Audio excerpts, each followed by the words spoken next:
दोस्तों, दुनिया इस वक्त एक ऐसे मोड़ पर खड़ी है जहां शांति की खबरें तो आ रही हैं, लेकिन मार्केट और भी ज़्यादा डर रहा है। तेल गिर रहा है लेकिन सोना नहीं गिर रहा।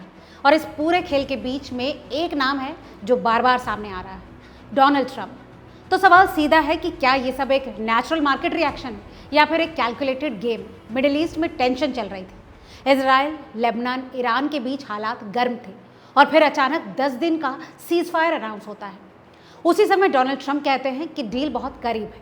अब लॉजिकली देखा जाए तो क्या होना चाहिए था? वॉर रुकता, ऑयल सप्लाई सेफ होती, ऑयल गिरता, इन्फ्लेशन गिरता और गोल्ड भी गिरना चाहिए था। और हुआ भी कुछ ऐसा ही। ऑयल गिर गया, लेकिन यहाँ सबसे बड़ा ट्विस्ट आता है, गोल्ड नहीं गिरा। और यहीं से कहानी इंटरेस्टिंग हो जाती है। असल में मार्केट अभी दो हिस्सों में बटा हुआ है। पहला है फियर ट्रेड, जहाँ लोग सोच रहे हैं कि सीज फायर परमानेंट नहीं है, सिर्फ पॉज है, यानी वॉर कभी भी दोबारा शुरू हो सकता है और इसीलिए सेफ एसेट्स जैसे गोल्ड और सिल्वर खरीदना सही रहेगा। दूसरी तरफ है होप ट्रेड, जहां कुछ इन्वेस्टर्स मान रहे हैं कि अगर डील हो गई तो इन्फ्लेशन कंट्रोल में आएगा, इंटरेस्ट रेट्स गिरेंगे और ऐसे एनवायरनमेंट में भी गोल्ड स्ट्रांग रहता है। यानी इस बार सिचुएशन ऐसी बन चुकी है कि डर भी गोल्ड को ऊपर ले जा रहा है और उम्मीद भी गोल्ड को सपोर्ट कर रही है। अब सबसे बड़ा सवाल यही है कि क्या डोनाल्ड ट्रंप जानबूझकर इस डील को लंबा खींच रहे हैं?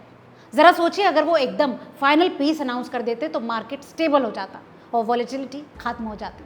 लेकिन अगर वो बार बार कहते रहे हैं कि डील ऑलमोस्ट हो चुकी है तो मार्केट अनसर्टेनिटी में रहेगा, प्राइजेस ऊपर नीचे होते रहेंगे और यही वॉलेटिलिटी बड़े इन्वेस्टर्स के लिए पैसा बनाने का सबसे बड़ा मौका बन जाती है। ये कोई कॉन्स्पिरेंसी नहीं बल्कि मार्केट का बेसिक मैकेनिज्म है।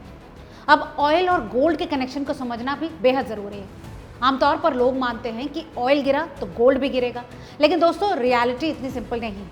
अभी ऑयल इसलिए गिरा है क्योंकि मार्केट पीस एक्सपेक्ट कर रहा है, लेकिन अगर डील फेल हो जाती है या फिर स्ट्रेट ऑफ हॉर्मुज़ ब्लॉक हो जाता है तो ऑयल 100 से $120 तक जा सकता है और गोल्ड भी तेज़ी से ऊपर जा सकता है। यानी मार्केट इस वक्त एक स्विच मोड पर खड़ा है, या तो करेक्शन आएगा या फिर एक्सप्लोसिव रैली देखने को मिलेगी। अगर इंडिया के पर्सपेक्टिव से देखें तो यहाँ सिचुएशन और भी ज़्यादा दिलचस्प हो जाती है। ग्लोबल अनसर्टेनिटी पहले से ही गोल्ड की डिमांड बढ़ा रही है और ऊपर से अक्षय तृतीया और शादियों का सीजन आने वाला है।